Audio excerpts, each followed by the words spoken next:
We're very, very honored to have Salman Rushdie in our house. As you know, he's a British Indian novelist, essayist. His books have been translated into every language imaginable, and he has a slew of awards and prizes. The Booker, he's been knighted by the Queen Elizabeth II. He is a Commandeur de l'Ordre des Arts et des Lettres of France. The list goes on, right? And Bill T. Jones is the artistic director of New York Live Arts and the Bill T. Jones Anisane Company. Enough said, right? Thank you. Please help me welcome Bill T. Jones and Salman Rushdie.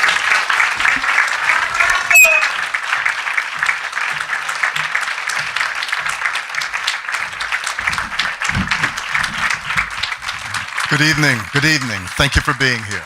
Hello, hello. Well, this guy, you're in for quite a treat. He's a raconteur in a very special category, and I hope that you'll see what I love about talking to him. About a year ago, after the election, Janet and I were thinking about our open spectrum and thinking about Bill Chats, and we thought, who would I like to talk to? And I was asking a question which I think made some people uncomfortable. Now, since we were getting over the shock of the election, would Salman, or some other people as well, come in and talk to us about strategies in dealing with this new era as represented by, well, the year we've been through? And at that time, Salman was not able to do it, but I think you said something to, well, I don't know if I could prescribe for people what they should be doing. We let it go at that. And you know what? I'm missing my opportunity here. Hold on, no, Salman, you just entertain the people. I left my the New York Review books. Whoa, he wanted to read you a bit about my book from the New York Review of Books, but he left the magazine in the back there. Well, I mean, it's, I think all of us would agree that it's been a wild ride. The last year, and I think really when Bill asked me, which was more or less immediately after the election, like everybody else, I was close to speechless. I mean, I didn't think I had anything interesting. Which is a tall order that he was close to speechless. Yeah. But I mean, what I felt is I had nothing to say that everybody else wasn't already saying to each other. And then there's this review. And I would never want someone to do this to me, but this was actually, we've talked about it, and I think this is a very good review.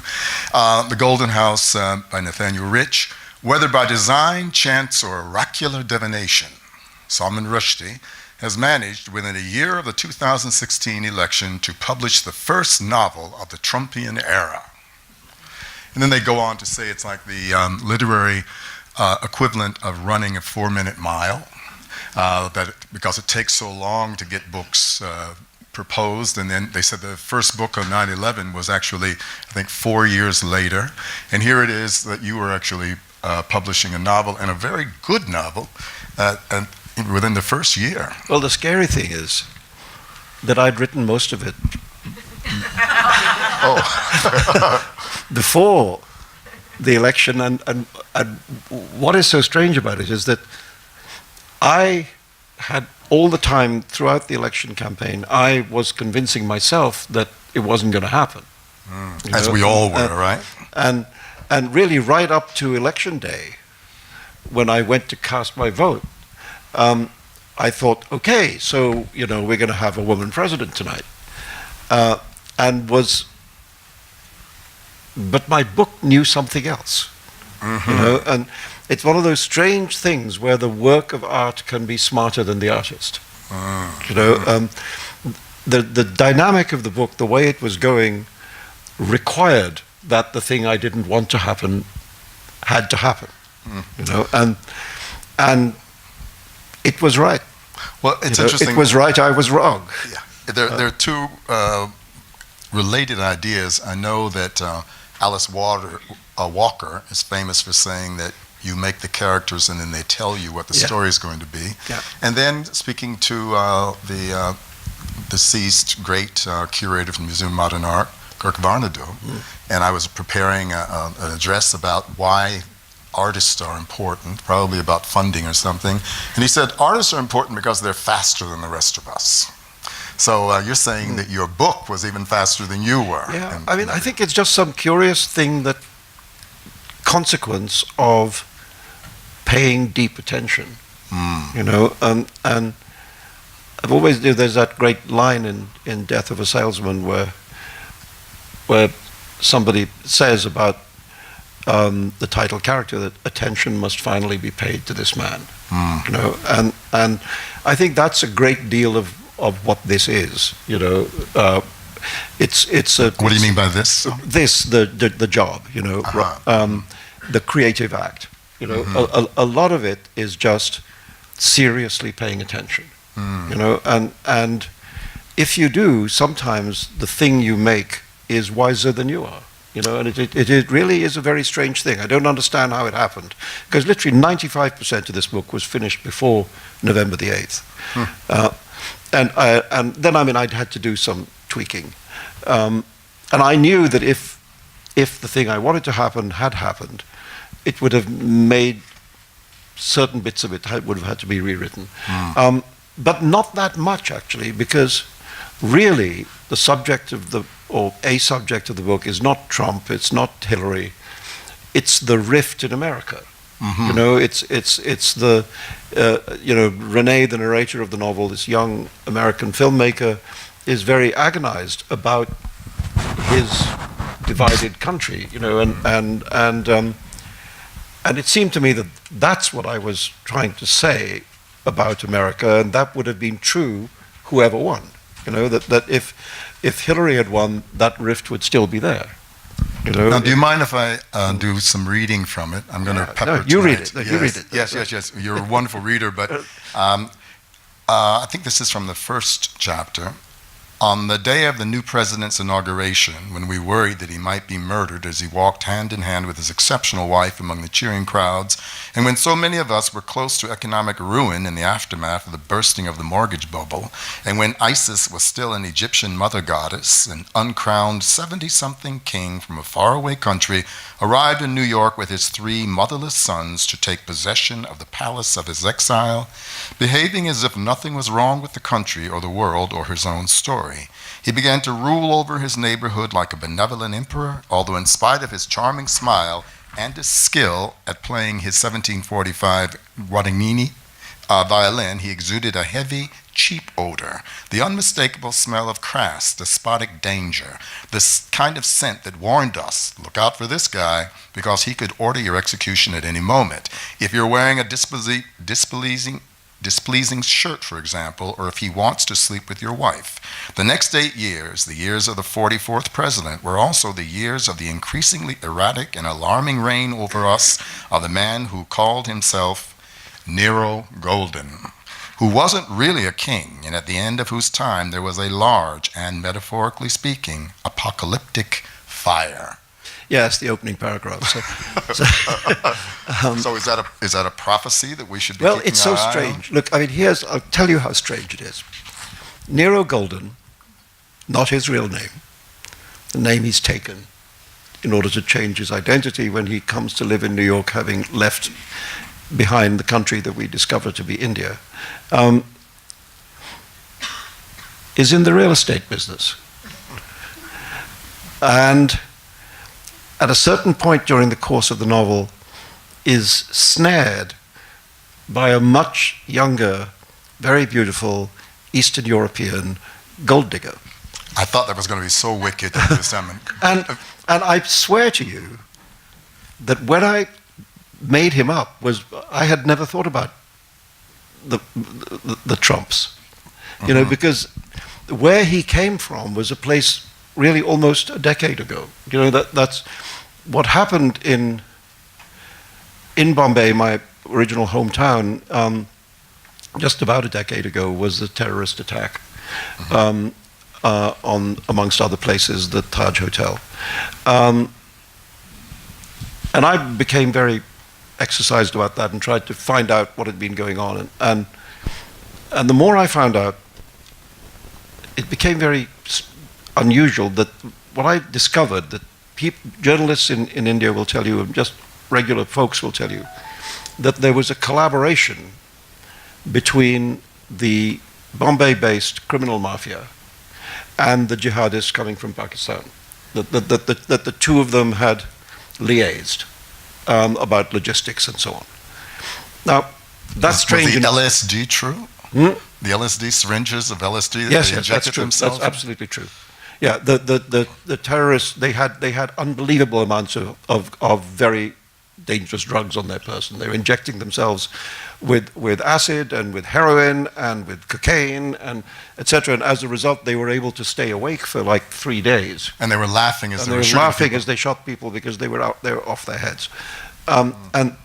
But this liaison with the Bombay criminal mafia was interesting to me because there's another thing about the Bombay criminal mafia, which is that they're very involved with kind of high society.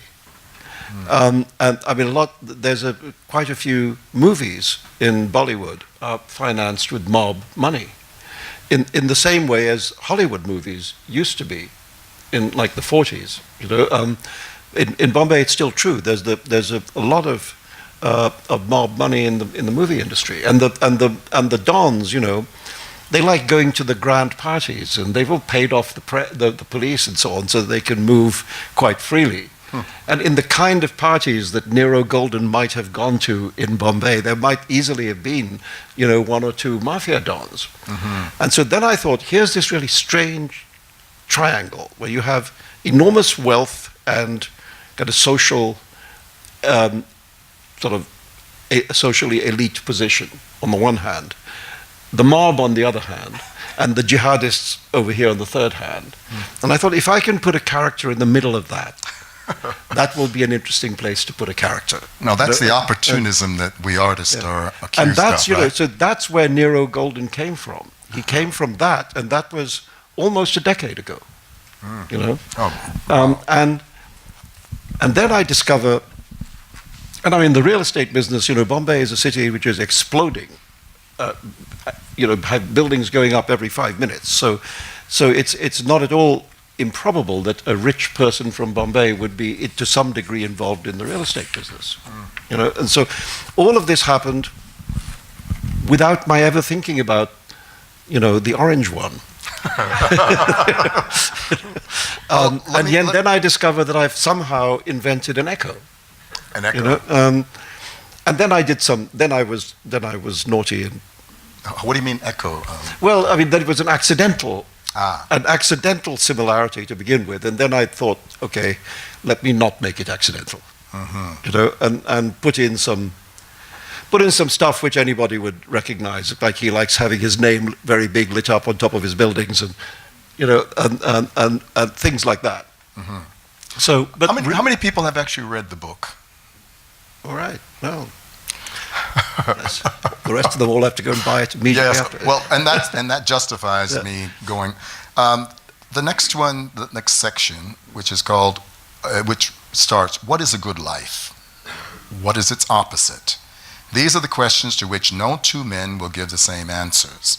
In these our cowardly times, we deny the grandeur of the universal and assert and glorify our local bigotries.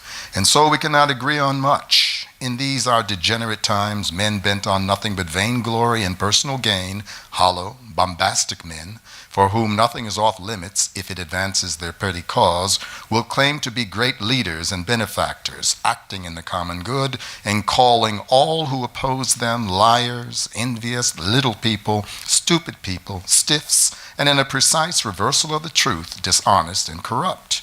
We are so divided, so hostile to one another, so driven by sanctimony and scorn, so lost in cynicism, that we call our pomposity idealism.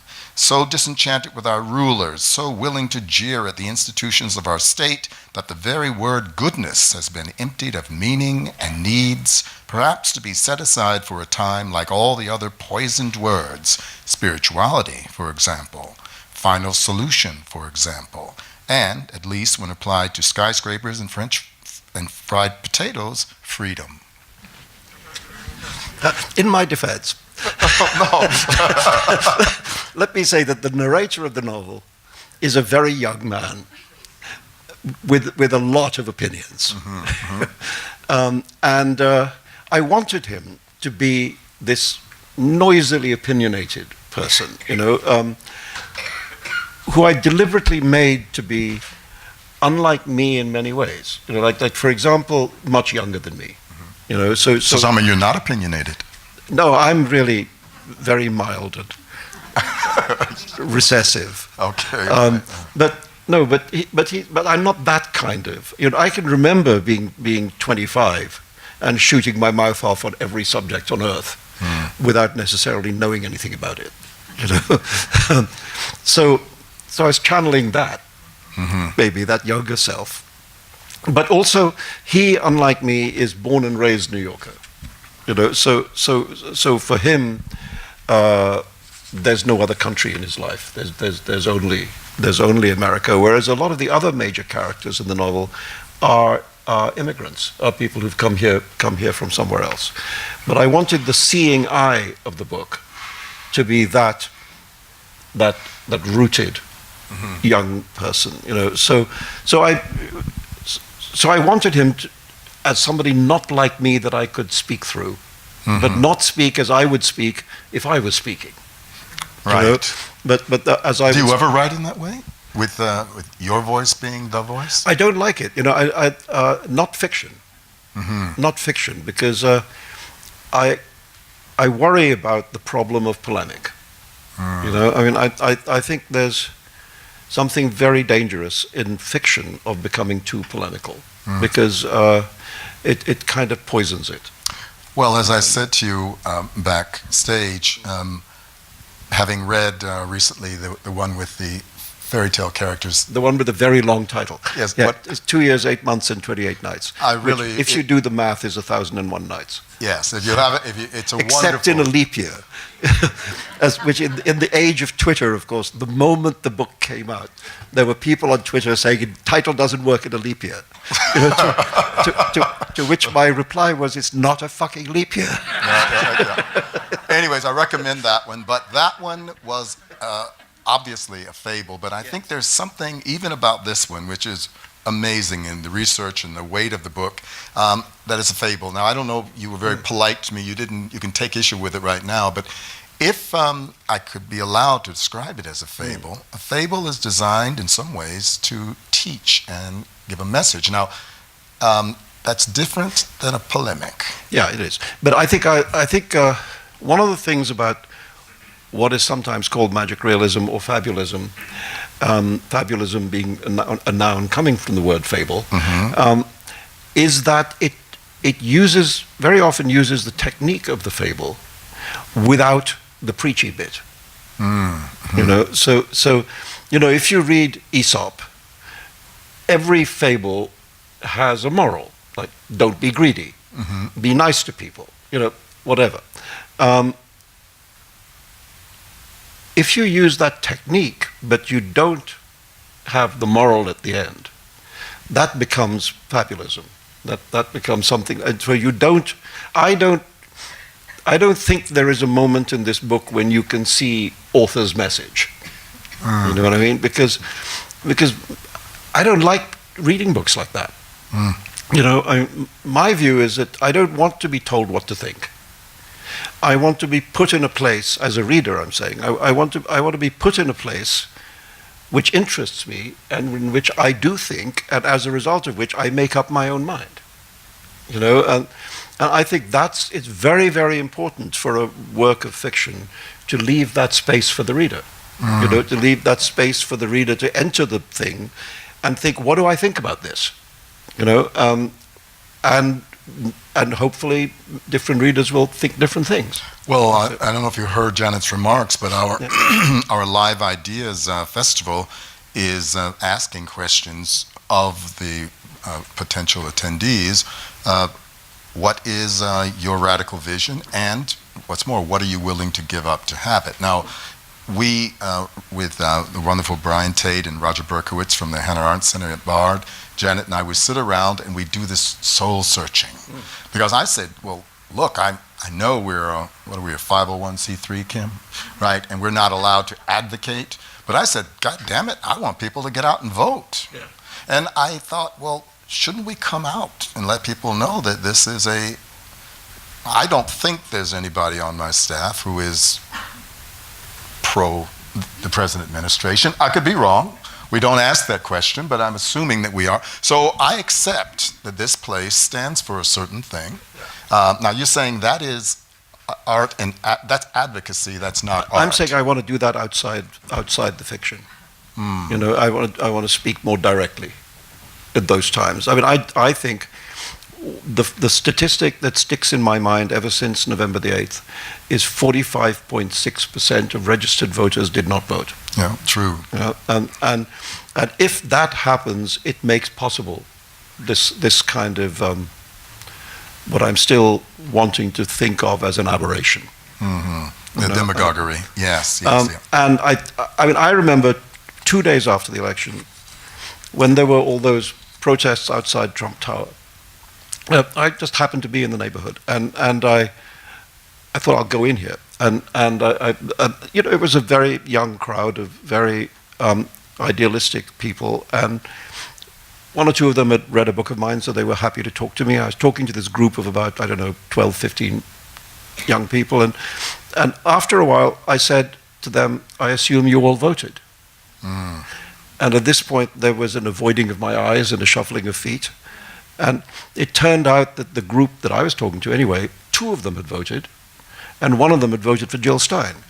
And at this point I got, I'm sorry to say, annoyed. And I said to them I said, what are you doing here? I said, you know, if you chose not to be a part of this decision, how can you object to the decision that was made?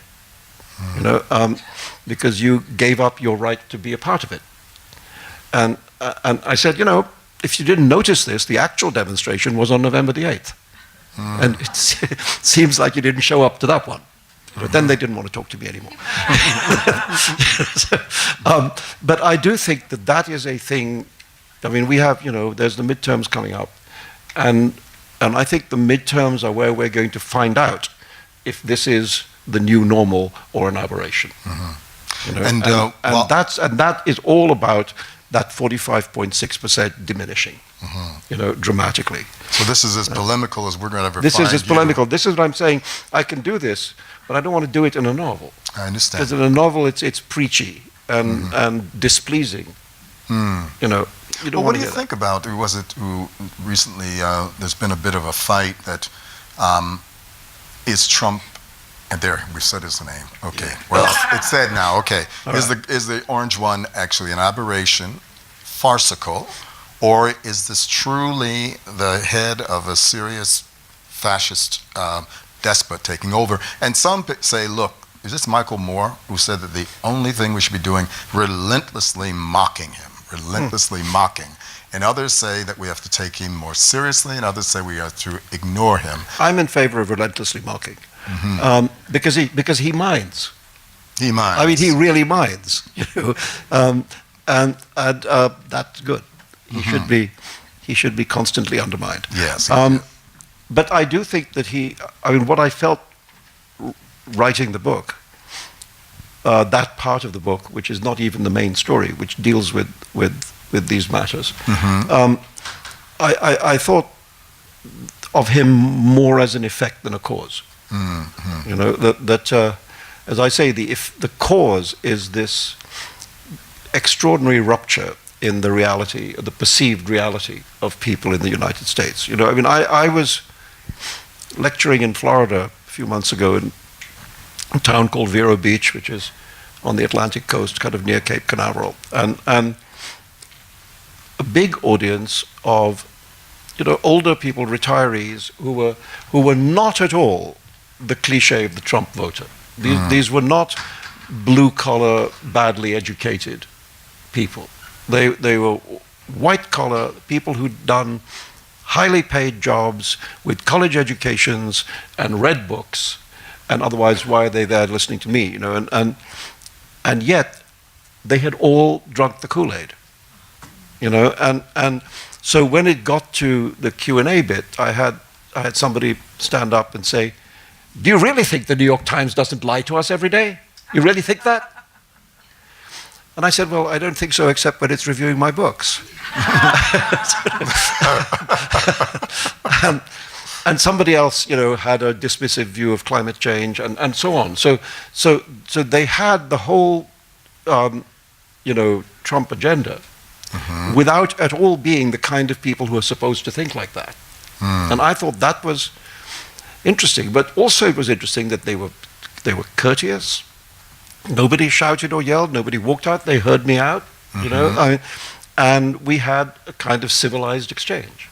I don't know if I changed anybody's mind at all, but you would have liked to. I thought it was actually interesting. The engagement was interesting to me, and it reminded me a little bit of my pal Christopher Hitchens when he wrote his book about God.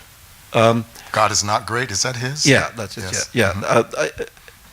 He, being Hitchens, asked his publishers not to arrange the regular kind of book tour, but to send him through the Bible Belt and find him in each town that he went to, find him an adversary that he could debate. He wanted a fight. Well, he was, Christopher was a street fighter, and he said it was the most interesting book tour he'd ever had in his life. He said because the conversations were like this. They were civil and passionate and just interesting to be in that kind of debate.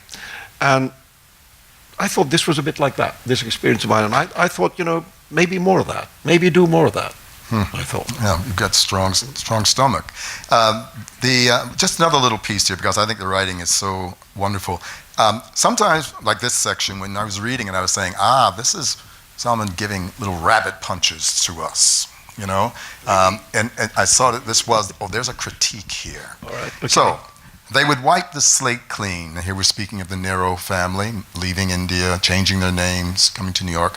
They would wipe the slate clean, take on new identities, cross the world, and be other than what they were.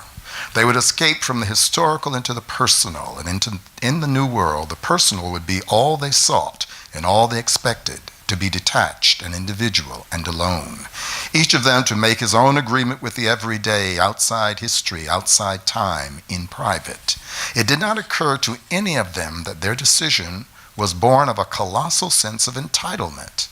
This notion that they could just step away from yesterday and start tomorrow as if it wasn't a part of the same week, to move beyond memory and roots and language, and race into a land of the self-made self, which is another way of saying America. I know this is a smart aleck kid. Yeah, I know, but it's true. I mean, well, the subject of the reinvention of the self is one of the great subjects of American literature. It always has been, and of which the most famous example, but by no means the only one, is The Great Gatsby. I mean, J. Gatsby is also not J. Gatsby's real name. It's an identity he takes on, and he goes through this very elaborate process of making himself into the person that he thinks that Daisy will love.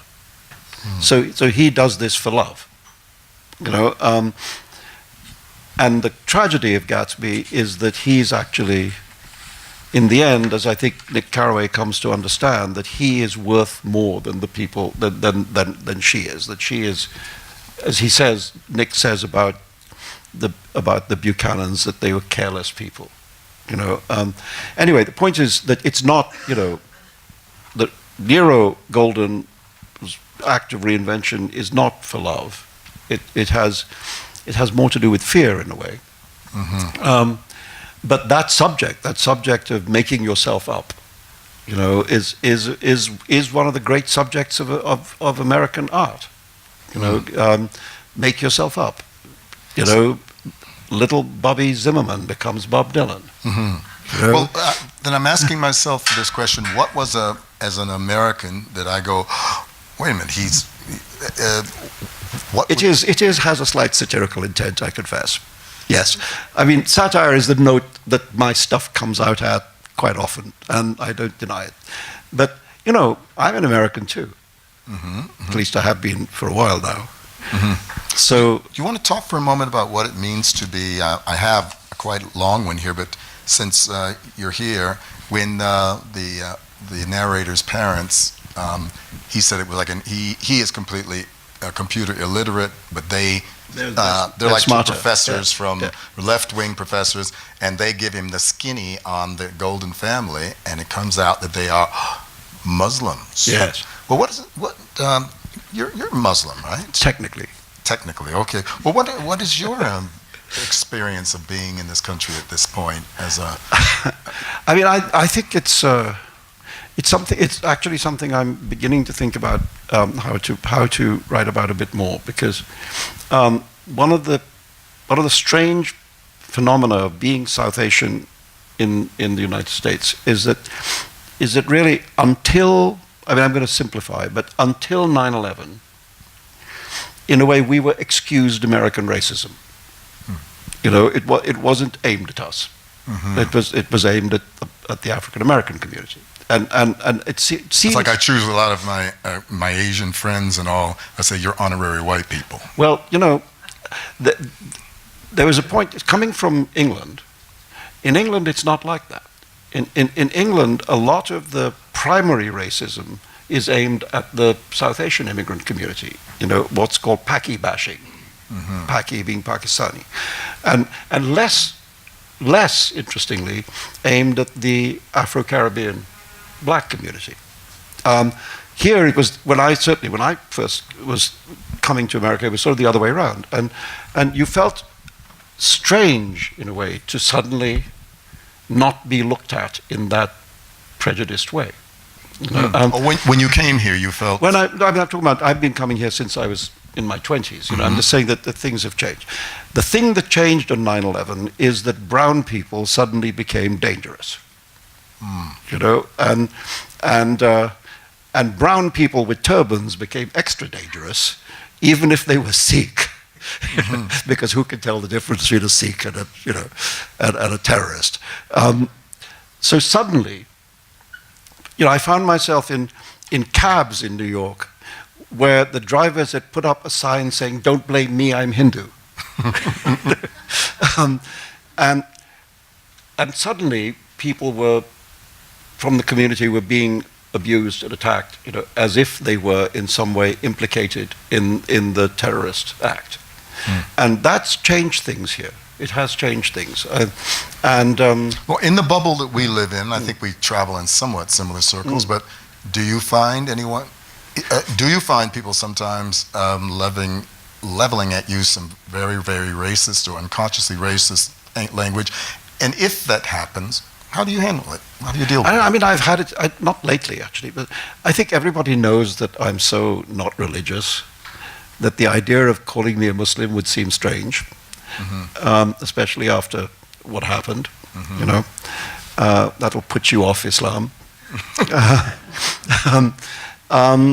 So no, I don't get that so much, but I know lots of people who do. You know, and I also know this other phenomenon which happens certainly in parts of the United States. For example, Atlanta, Georgia, where there's quite a large Indian community. And I used to be in Atlanta quite a lot because I used to teach at Emory. So I spent 10 years of my life going up and down to Atlanta. The Indian community in Atlanta is extremely politically conservative.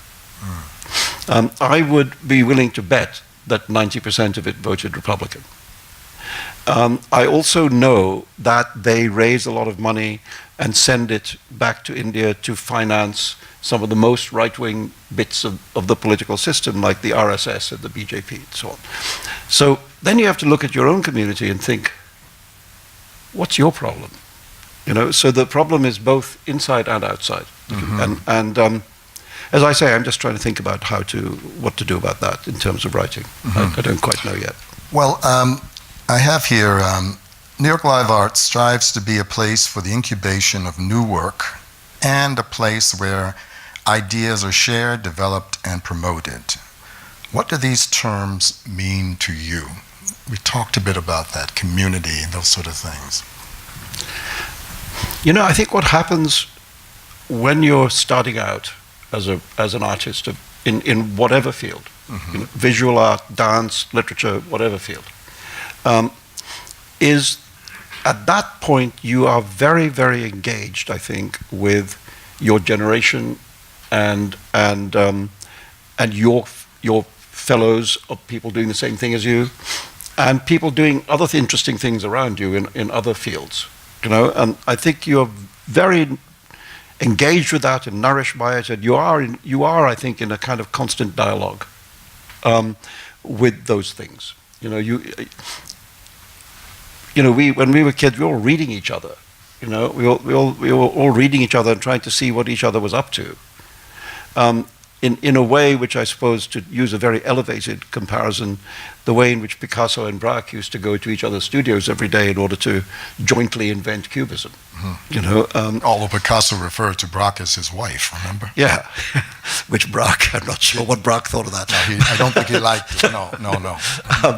But I think what happens, certainly to just speak for myself, I think when I reached a point where I thought, okay, I see the road, you know, I can see the road that I'm on and the one I want to go down.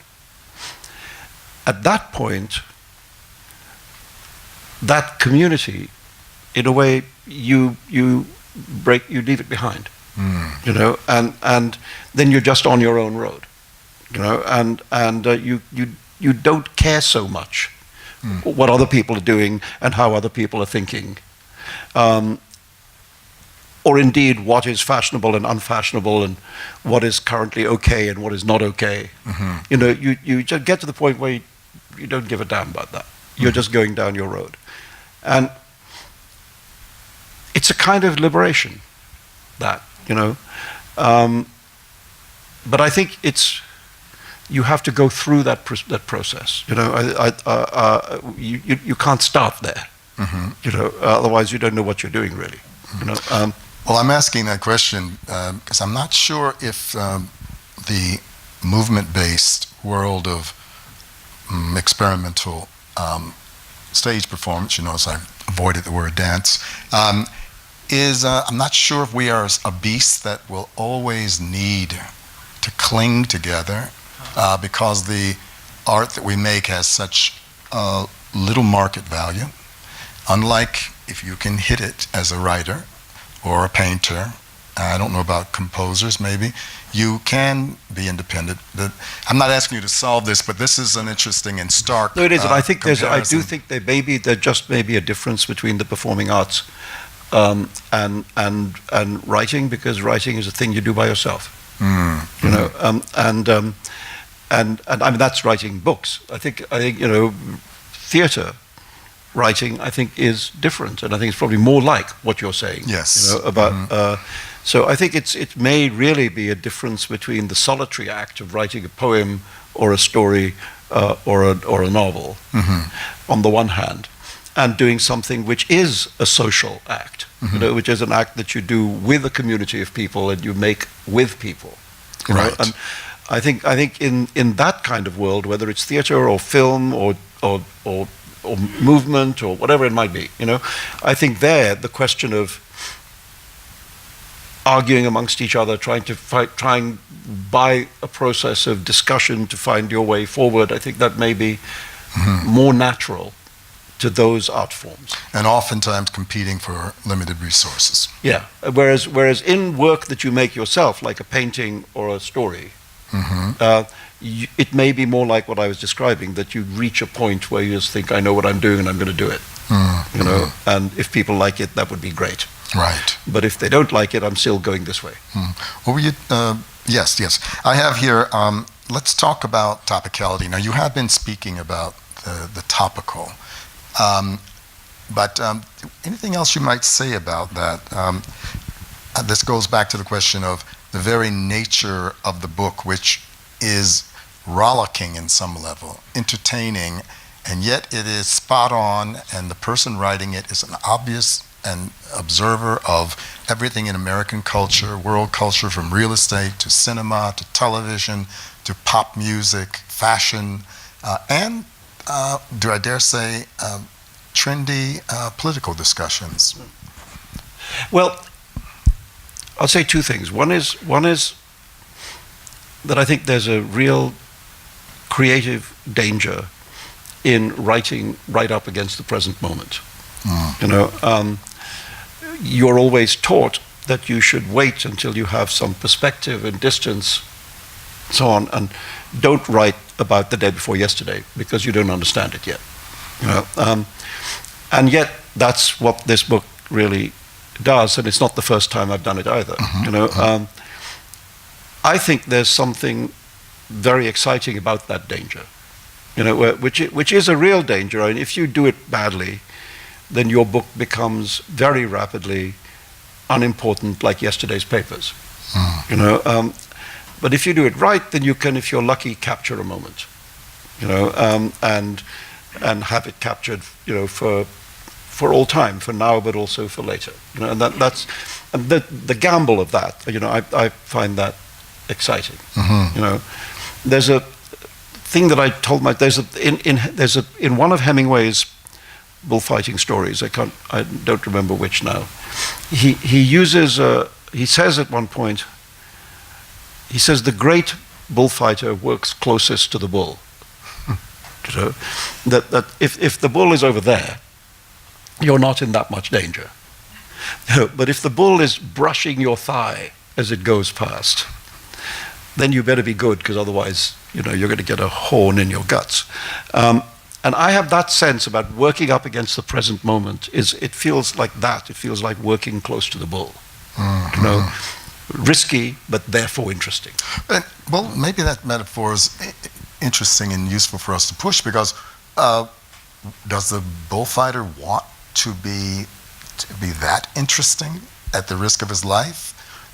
Or is it just that he's smart enough that he can be in proximity to a bull, but he never gets gored by it?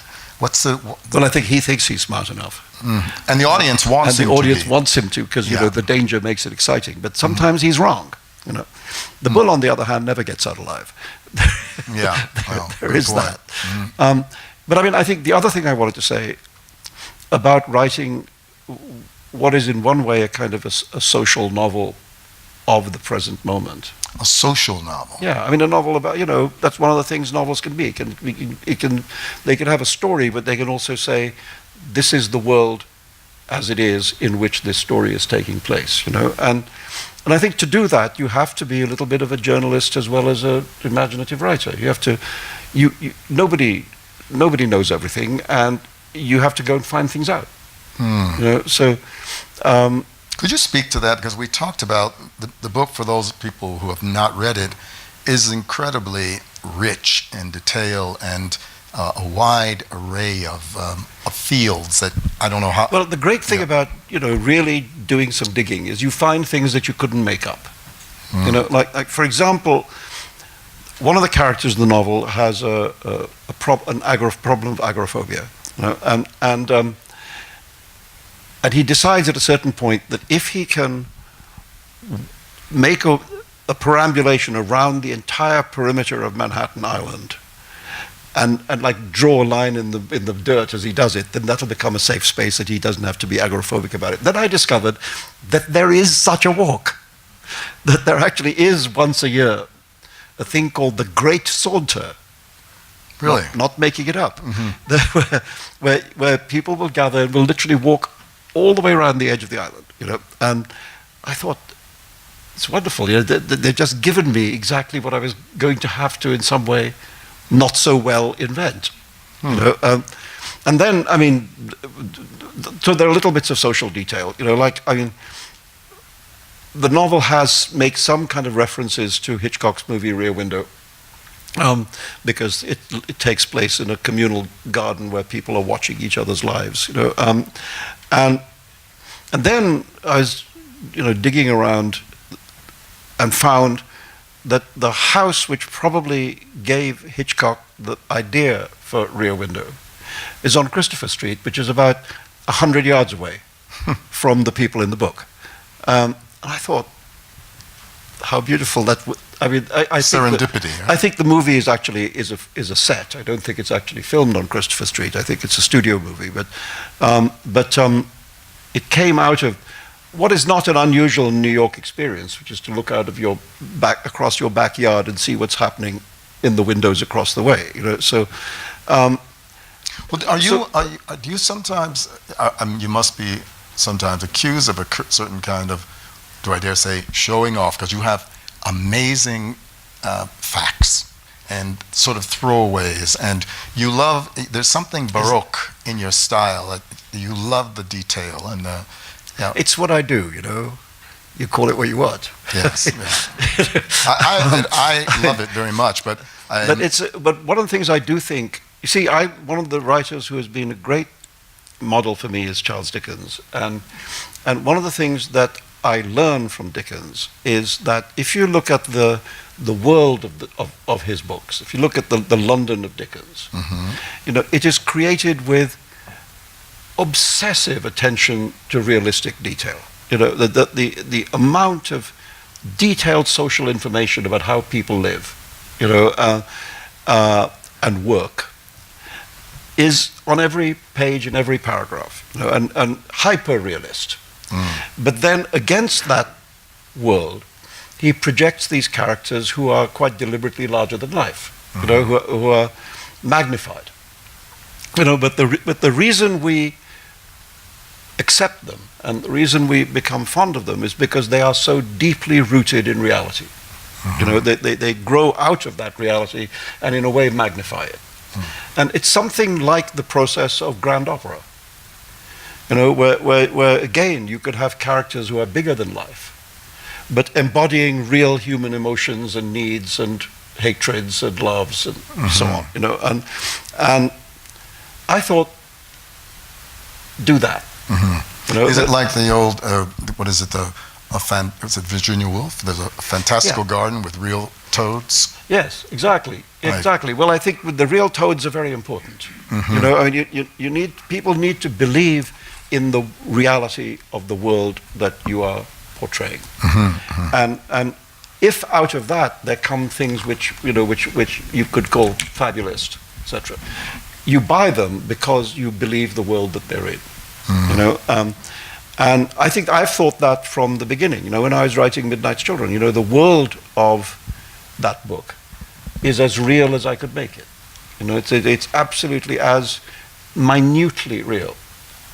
And one of the things that happened when I began to write it is I just, you know, it's a very strange thing to sit down at the age of whatever I was, you know, 26, 27 when I started writing it, and try and remember your childhood. Try and remember the day-to-day, everyday thing of your childhood. And what I found is that when you actually seriously sit down to do that, it's actually quite surprising how much comes back. You know, I mean, I was remembering radio commercials. You know, we didn't have television. I was remembering billboards that one would drive by in the street, you know, etc. And that desire to create the past as it was, you know, had to work. Otherwise, this crazy story wouldn't work. You know, the crazy story had to grow out of that reality. And I want to read maybe one last thing here, because this feeds into, it's brilliantly situated in the book, and I will say that I'm not sure who is speaking in terms of the way this is conceived. This is the Joker? No, this is the consultation with the professional, yes, young Dionysus. This is the character in the novel who has a real conflict about his gender identity and is trying to work it out in the book. And I'm reading it because I find it, well, first of all, it's very extremely well observed. And in an era when there's all this sensitivity around culturally specific, do you have a right to write in this voice? Now, you have this character, which is the young filmmaker who can be your mouthpiece. Yeah. But it's It's striking, and I'll read a bit of it. Don't think about surgery, the women said. Don't even let it cross your mind. We are nowhere near that point yet. When this scene is filmed, the women actors can decide who says which line, but for now, let's say this is Raya speaking, which is the girlfriend of this person, and then Ivy and so on. You need to work out who you are. For this, there is professional help. Right now, you could be TG, TS, TV, CD, whatever feels right to you. Transgender, transsexual, transvestite, cross-dresser. No need to go one step further than what feels right. For this, there is professional help. It used to be people got labels in front of their names like T.S. Ivy or C.D. Raya. Also, there was sex change. Look, here comes sex change Sally. The whole trans world has grown up now. Now she's just Sally or whoever. No compartmentalization. You should think about pronouns, however. Words are important. If you're giving up he, who steps in? You could choose they. If you decide you don't identify as either female or male, the they equals unknown gender identity, very private. There's also Z, there's also A, there's also here, they, hin, then, na, per, thon, and mix. You see, there's a lot. Thon, for example, is a mixture of that and one. MX is instead of Ms. and is pronounced mix. This is one I personally like. It's more like pronouns, naturally. Some of this I told you at the museum that first time. Words are important. You need to be certain of your identity unless your certainty is that you're uncertain, in which case maybe you're gender fluid, or maybe trans-feminine because you're born male, identify with many aspects of femaleness, but you don't feel you actually are woman. The word woman is being detached from biology, also the word man. Or if you don't identify with womanness or manness, maybe you're non-binary. So there's no rush. There's a lot to think about, a lot to learn. Transition is like translation. You're moving across from one language into the other. Some people pick up languages easily. For others, it's hard. But for this, there is professional help. Think about the Navajo. They recognize 4 genders, as well as male and female. There are also the Nadlihi, the two-spirit, born as a male but functioning in the role of a woman, or vice versa. Obviously, you can be what you choose to be. Sexual identity is not a given, it's a choice. D, or Dionysus Golden, has remained silent up to now. Finally, he speaks. Didn't the argument used to be the other way around? Being gay wasn't a choice, it was a biological necessity? So now we're saying it's a choice after all. Choosing an identity, Ivy Manuel says. It's not like choosing cereal at the supermarket. To say choosing can also be a way of saying being chosen. But it's a choice now, right? For this, there is professional help. With help, your choice will become clear to you. It will become necessary. So then it won't be a choice? This is just a word. Why are you getting so hung up on this? It's just a word. Blackout. Virtuosic. Well, thank you. I mean, clearly, this is an area which is, you have to enter into seriously if you're going to do it, because it's yes, the question of the right to tell the story and appropriation and et cetera, these are real questions, and I mean, and my answer to that is everybody has the right to tell every story. Mm-hmm. But other people also have the right to say they've done it very badly. Mm-hmm. So having the right to tell the story doesn't give you the right to tell it badly. Or at least it doesn't give you the right to be immune from the critique. Mm-hmm. And so I thought, okay, then you better do it well. Mm-hmm. And in order to do that, that's where I come back to the question of journalism. I mean, I teach at NYU, but I don't teach in the English department. I teach in the journalism school, and the reason is because I think it's actually very valuable to creative writers to know that sometimes you have to get out and find things out. Go beyond the level of your knowledge, even if you have some knowledge. I mean, in this case, I said to you before that I have 2 friends who have transitioned. Actually, one in each direction, and in my view, both of them are much happier individuals now than they were before. Mm-hmm. So 2 quite good examples of successful transitioning. I wanted my character to be much more agonized. because I thought through his agony, it will be possible to explore the complications of this subject. If he found it straightforward, it would be in a way less interesting. And then I thought, okay, so I know a couple of people, and that means I feel I have some kind of emotional foothold in the subject, but that's not nearly enough.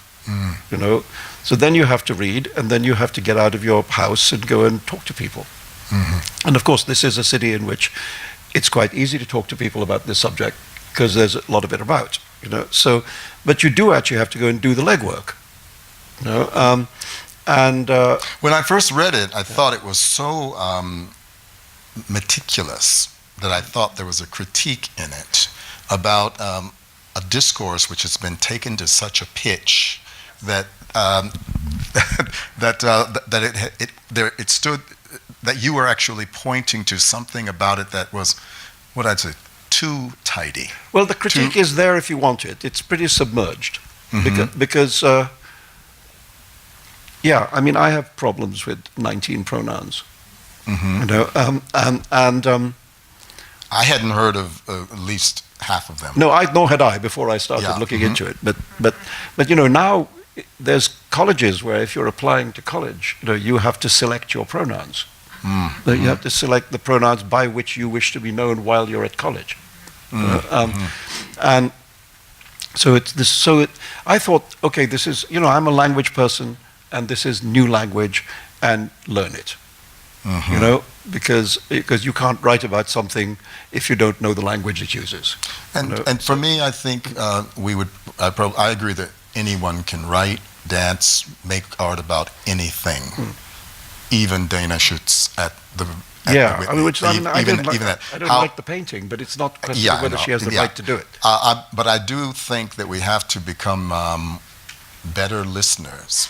And I think that you're doing something. When I'm reading the book, I'm relaxing into it, and then suddenly I think, my friend he's planning a bomb here. Well, it's interesting to me that I wondered how there are two subjects, two of the sons of Nero Golden, one has this crisis in his life, and the other one is high functioning autistic.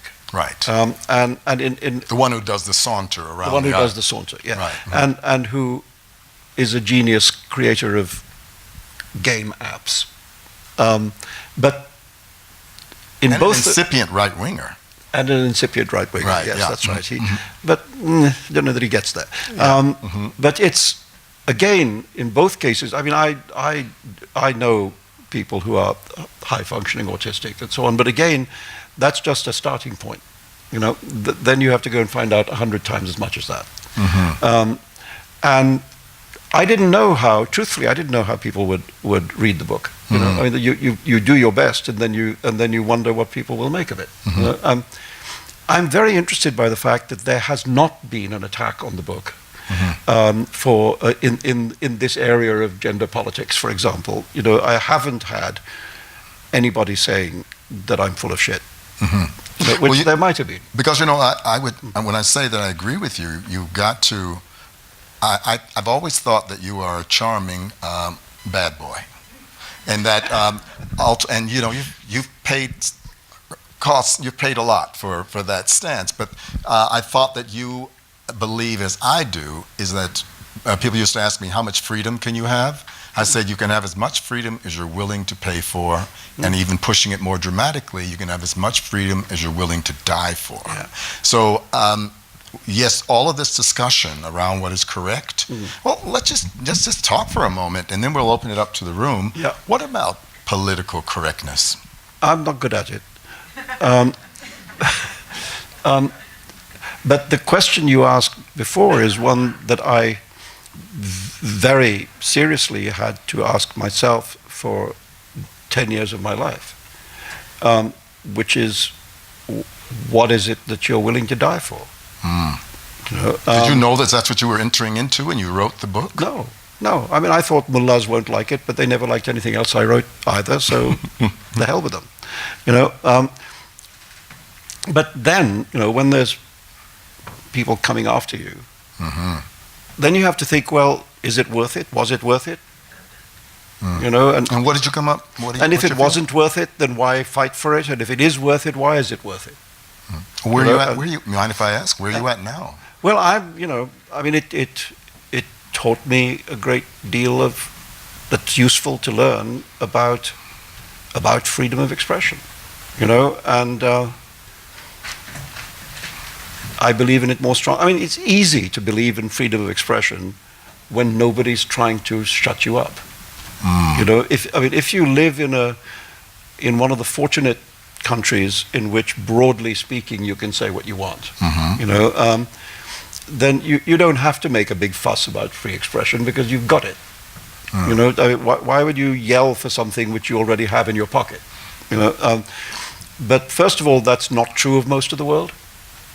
And secondly, when somebody starts trying to shut you up, you know, you begin to notice that you really want to be not shut up. You know, it's sort of in a way. I used a metaphor once in something I wrote, but you know, if there's enough air to breathe, you don't have to make a fuss about there being air to breathe. You know, because you've got the air and you're breathing it. When somebody starts turning off the air supply, you rather rapidly discover that it's really important to fight for the right to have air to breathe. Which is rather shocking that we see right now that I saw a list the other day. In the whole planet now, there are only 20 democracies left? Yeah, no, it's and you know, that depends what you call a democracy. Yes. You know, I mean, India has always prided itself on this slogan of being the world's largest democracy. You know, but what's happening in India now is so alarming that you begin to wonder if that is a usable description anymore. And considering what happened in our last election with the... and then here, yeah. I mean, I mean, I've just been... one of the writers I'm teaching is Gay Talese, and there's a moment where I was reading the interview he gave to the Paris Review, and he said how, like, when he was young, a lot of his friends wanted to be foreign correspondents. You know, they wanted to go across the world and write about trouble spots and so on. And he said, you know, I didn't want to do that. He said, this is a foreign country right here. You know? And he said that this was, of course, America in the early 60s, and the birth of the feminist movement and the civil rights movement and this and that. And he said, there's so much changing in this country that this is a foreign country, and I want to find out about this country. You know, and I think that's... I find myself really responding more and more to the journalistic cast of mind, which is very strange for a writer who's always been put in a kind of fantasy box. You know, I sometimes say that there's something about being a maverick or someone who is perceived as being one, that there comes a point when parts of one's anatomy are on the floor because of drooping gravity, but there's also, it happens in the mind and in the heart, which is the scarier one. I used to think that I would fight to the death on principle. Now what do I want? My comfort before I want my principle? These are harsh conversations that one has with oneself throughout life, but they become more acute, I think, in middle age. Do you find that? They do. And I think there's something interesting about the fact that there's a kind of increase in a sort of activist attitude in this country, which it used to be quite politically passive, I felt always. You know, like after the stolen election. Which one? You know, Gore versus George W. Bush won. I couldn't understand why there weren't riots in the streets. Like I couldn't understand why the American presidency has been stolen, and everybody goes, okay. You know, I thought that.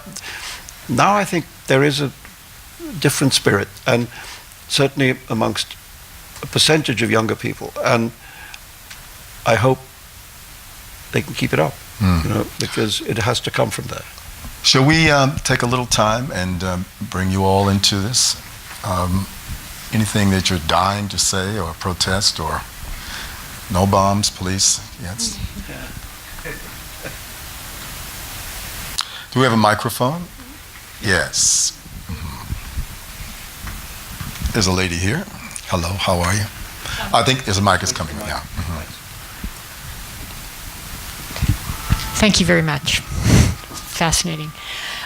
It's impossible to hear you talk about the short time between the election and the publication of the book and the danger of living in that moment and not think about C.S. Lewis and It Can't Happen Here, which predicted what was going to happen in Europe. And so, I'd like to hear you talk a little bit about whether or not you thought about that or anything. Yeah, I mean, I think, It Can't Happen Here is an alarming book to read now. As is a more recent book, which is Philip Roth's novel, The Plot Against America. And then I remember reading Philip's book when it came out and thinking, I don't buy this. Thinking, never happened. It's too far-fetched and implausible. And boy, was I wrong. And Philip himself says that he didn't think he was writing a prophetic book. And he thought he was writing a book which had something to do with the Jewish experience in America. And it was a parable of that, anti-Semitism. He certainly didn't think he was predicting what happened now. Now he's very proud of it. as so would I be. But it's interesting that even that book, which is not that old, when I read it, when it came out, I thought impossible. We live in the age of the impossible. I feel one of my problems is I used to think that I'm the one that quote Kirk Vonnegut saying the artists are important because they're faster than the rest of us. Now I don't know what it is, but who as an artist, a creator, can really be a prophet for me. I feel that I don't know who is selfless enough, who is, maybe we just haven't had the oxygen sucked out of the room enough, so we separate those persons. But, pardon? Oh, that's very kind of you. I would only hope I would be a prophet. Yeah. Well, the time will tell. The time will tell. But I wonder sometimes. I love Stephen Colbert. I just watch the outtakes and read it in the New York Times, of course.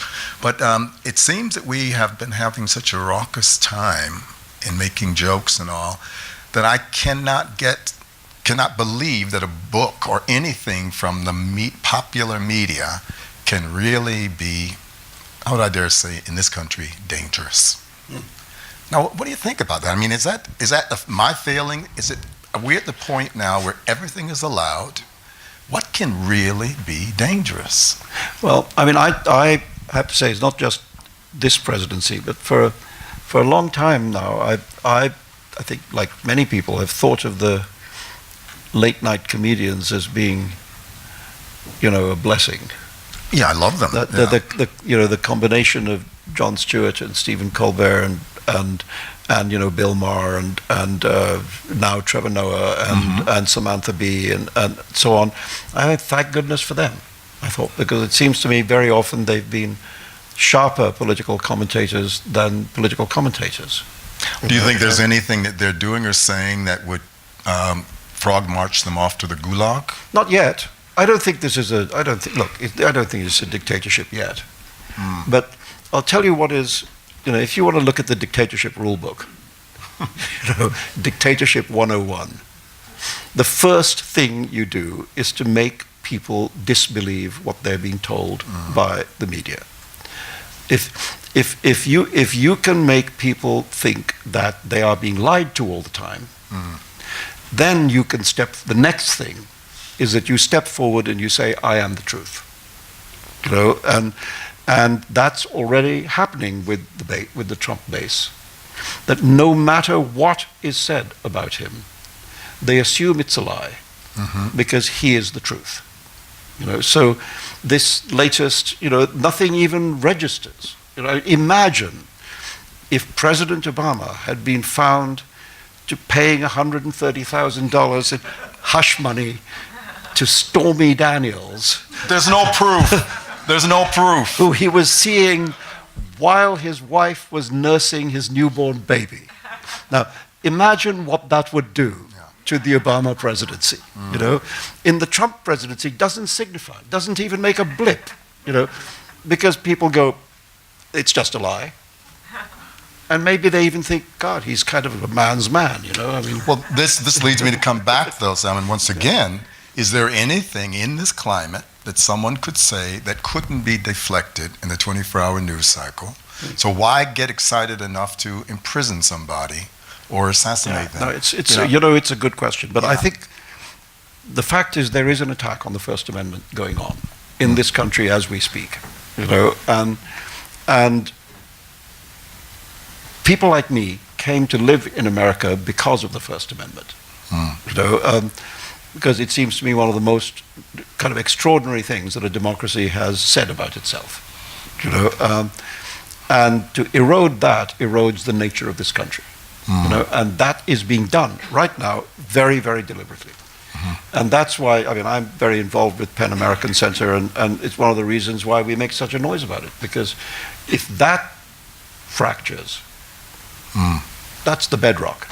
Yeah. You know, I mean, the things on which a free society depends are free expression and the rule of law. That's it. You know, and there's an attack on the law courts. You know, there's one of the things we don't notice while we're laughing about, you know, his idiocies, is the way in which the entire justice system is being packed at a very high rate with ultra right-wing people that will be a generation before the effect of that is erased. I mean, if Kennedy retires or dies, or if the immortal, notorious RBG, you know, and he gets... Did you hear the interview? She was yes, sexually aggressed? Yes. I missed it. Did anyone hear that? Yeah, and she said about time, about Me Too and all that. I mean, you know, we all love Ruth Ginsburg, but, you know, she's 150. Yeah, right, yeah. And I mean, if this administration gets to appoint another one or even two Supreme Court judges, then the Supreme Court is gone for a generation. You know, and if there's an attack on both the rule of law and free expression, there is a danger. I'm not overstating it. I don't believe that we yet live in a totalitarian state, but I'm saying this is the bedrock. And if you start breaking that up. Let's see if we can get a couple of other questions. Anybody? Yes, Priti.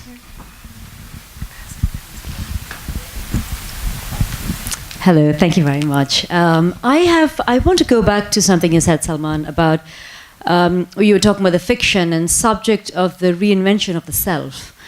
I'd love your comment and yours as well, Bill. I'm in a position of questioning fragmentation of communication between people. There's in two scenarios. One is people who sit with each other in live conversation, and what happens there? Where's the reinvention taking place? And others who are married to their social media and their smartphones and technology. So where would you, or how can you comment? Well, yeah, how long have you got? Well, one thing I would say is that I think that social media have made it easy for everybody to present to the world faces that they want the world to see as being their face.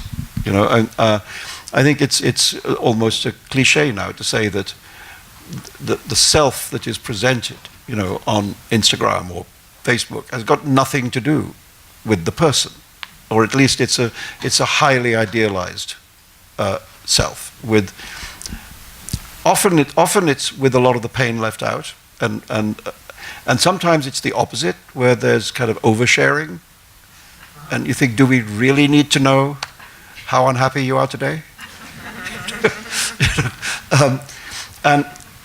But all of this whole world is a world of the invention of the self. and it's exaggerated on things like Twitter by the fact that you actually choose a false identity. You know, many people, I think the vast majority of people on Twitter are not using their real names. You know, and that gives you, first of all, gives you a liberty to be anything you say you are. You know, you can be a 16-year-old boy in a cold water walk-up, and you can present yourself as a college professor, and you'll get found out. You know? But you can try. You know, I'm very worried about all of that. I was waiting for the positive spin on it. No, I'm very worried about. I mean, one of the things, you know, as I think you may or may not know, I experimented with Twitter and I've withdrawn from it. I mean, I was originally not interested, and then a friend of mine said, "Look, you know, you might enjoy it, so why don't you try?" So I did try, and of course, there's something very nice about suddenly getting this great rush of people interested in what you have to say. And I used to be rather proud of the fact that I had 1.25 million people, but when you, even amongst novelists, if you start thinking about Neil Gaiman or Stephen Fry, then your 1.25 million seems really pathetic. You know? And when you get up to like the kings of Twitter, you know, when you get up to the Justin Bieber and the Kardashians, Beyonce, and yeah, then you know, and you know, and the president of the United States, then you feel absolutely insignificant. But it was nice to have an ability to have a direct conversation with readers, people who are self-selecting themselves because they're interested in what you have to say, and be able to talk to them, you know, every so often. And then, you know, I've asked myself whether it was I who had changed or whether it was it that had changed, you know, and I think it's it that changed. It being Twitter, you know, that it became more aggressive, more unpleasant, more bullying, more trolling. I mean, not that I didn't ever, you know, I was relatively lucky in not getting huge waves of trolling armies coming after me, except once when I said something rude about the Prime Minister of India. And his followers, who I gave the name which kind of caught on, which I called them Modi's Toadies. And that's got like pretty good, 400,000 of them coming on my Twitter page to tell me what they thought of me. But on the whole, not really. But I just thought there was an atmosphere there that I didn't like anymore. You know, I thought if I was in a room in which this kind of thing was going on, I would want to leave the room. You know, and so I thought, okay, I will now leave the room. And I did, and I've not missed it for an instant, I have to say, you know. And I have a feeling that this might be quite a short-lived thing because, you know, I mean, I have a 20-year-old son, and he and his friends, they don't use, Facebook is for old people, you know. When did that happen? No, obviously, no, Facebook is definitely, Facebook is for your parents and your grandparents. They don't really use Twitter. You know, they use the visual media, they use Instagram, Snapchat, and those are less aggressive and less adversarial. It's just, you know, my lunch, my dog, you know, my beach, you know.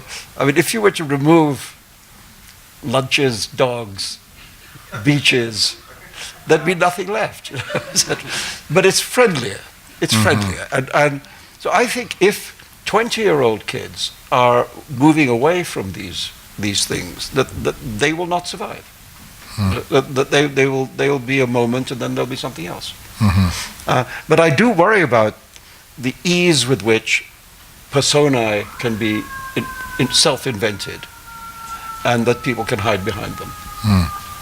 Because I think quite a lot of this has to do with anonymity. I think many of these people who are being incredibly rude to other people would not do that if their name was known. And the way you talk to somebody in a room when each of you knows who the other one is it can only be mimicked in social media if you know who each other are. You know, and the moment you give people the mask, you give them permission to behave badly. You know? And to argue against myself, there are parts of the world in which it's been argued that the anonymity has been politically useful because it's allowed for political protest, which would be dangerous if people's identities were known. That in the so-called Arab Spring, for example, you know, it was thought that the anonymity of a lot of the stuff going on Twitter was an important factor in energizing that movement. You know, there's an interesting anecdote. I think it's interesting to me. I was at the TED conference 2 years ago, or maybe 3, and Marina Abramovich was on stage, and she did, Marina Abramovich, a room of 1,200 geeks. She got us all to, okay, turn to the person next to you and look into their eyes. You know, it turns out the person I'm turning to was the young Egyptian who started the Arab Spring there, and he's now not able to go home, and he's in San Diego. So, you know, I appreciate what she does, but I was feeling a little ridiculous. But I realized, oh, so was that the point, that I'm really looking at history as opposed to looking at another human being? So, yeah. So it's the argument would be that Twitter is just a tool. Mm-hmm. You know, it's like it's a fork. Yeah. And you can either eat with a fork or you can stab somebody in the neck with it. You know, but it's a, the fork itself is morally neutral. Mm-hmm. You know? Yeah, let's see if anybody else hankering. Yes, sir.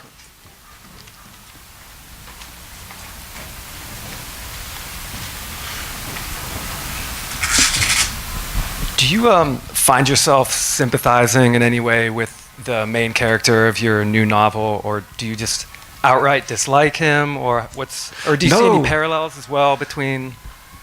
No, I mean, you see, Nero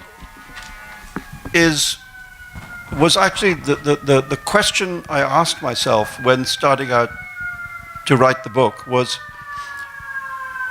it possible to portray somebody who in many ways is a bad man, has done a lot of very, let's put it mildly, morally questionable things. Deplorable things, mm-hmm. Yes. And then to make the reader care about that person.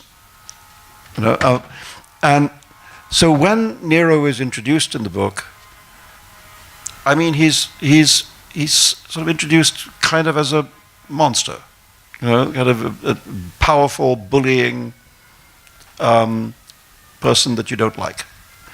But I think, certainly it happened to me as I was telling his story, and particularly the story of his children and his relationship with them and so on, that I began to have sympathy for him, you know, and I hope that's what happens to the reader through this book, that the question is whether you can develop sympathy for the character without exonerating them for the things they've done. Now, why do we want sympathy for a character like that? Because all of us are bad and good, you know, and if you want the person to feel like a human being, you have to see the humanity in them as well as the wrongness, you know. Otherwise they're cartoons. There's only one person in this book who's a cartoon, and that's the person who becomes president of the United States, who is not called Trump. It's called the Joker. You know, this is almost a deja vu moment, because I think on this very stage, was it friend Leibowitz or somebody, we got into a moment wherein the question was, a person is a really bad person, but we must not take away their humanity, and we must have empathy. And I wasn't sure if that's something they teach us in grade school, and that we're supposed. Is there ever a time when that is like a statute of limitations, which is revoked? Yeah, I don't know. I think we may have the figure that is the exception to that rule, because I think one of the problems with Trump, and one of the reasons I really hope that this book is not the first of a kind of avalanche of Trump books, satirical Trump is that books. there's no character there. You know, there is a caricature. You know, I mean, he's a self-made caricature. And to try and see him as three-dimensional and rounded with depths of humanity that may not at first be apparent, I think they may not be there. He may in fact be two-dimensional. So, but Salman, there's always a time, here it is, the proverbial 3, 4, 5-year-old. Do I want them to believe that there's ever any personality in the world, now maybe this is that Baptist Christian thing, that is past redemption? And I'm close to where you're getting at. There comes a point where there's such a thing as evil. I never wanted to believe that evil really existed. But I thought evil was a misunderstanding of a point of view. So you could see a kid pushes me. Was there ever a time when a person should be jettisoned from the human race? What would you say to a young person? Yeah, there is a few. And you would teach a child that? Yeah, Pol Pot, Adolf Hitler, Adolf Eichmann. I mean, lots more Adolfs. Yeah. But it's well, let's take just a poll for a moment. Who believes there is a domain wherein someone is jettisoned from humanity? Who believes there is one? Raise them high. Yeah, it's interesting. It's about 50-50. And who doesn't believe there's ever a time when you're past redemption? It's slightly less than 50-50. Yeah. So, but it's good. I mean, that's a good division. Opera lovers. Yeah. No, I mean, I think unfortunately there are bad people. You know, and irredeemably bad people. But it has to be. You have to be very difficult. You have to make that exclusion very hard to make. Very hard to make. Yeah. One of the problems of having written a number of books is that you forget which book you did something in.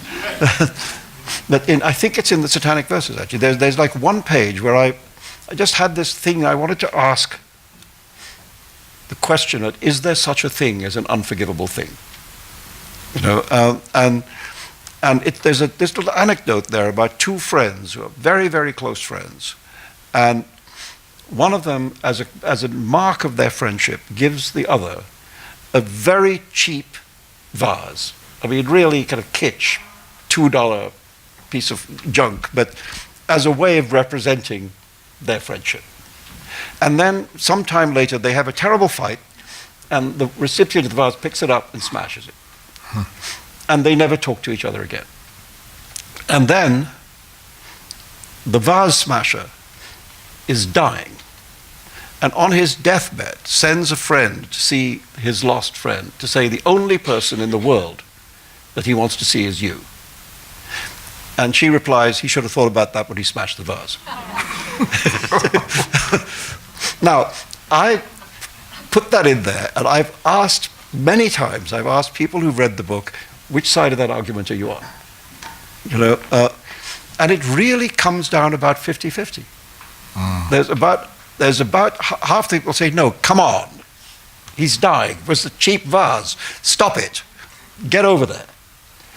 And there are other people who say, no, I understand that. It's a betrayal of the friendship, and when you've betrayed the friendship, it can't be unbetrayed. So it's an interesting question. Yes. I don't know the answer, actually. No. I don't know the answer. Yeah. And that's why we turn to you as an artist to at least pose the question. Thank you very much, everyone. It's a pleasure. Thank you, Salman. Thank you. Thank you.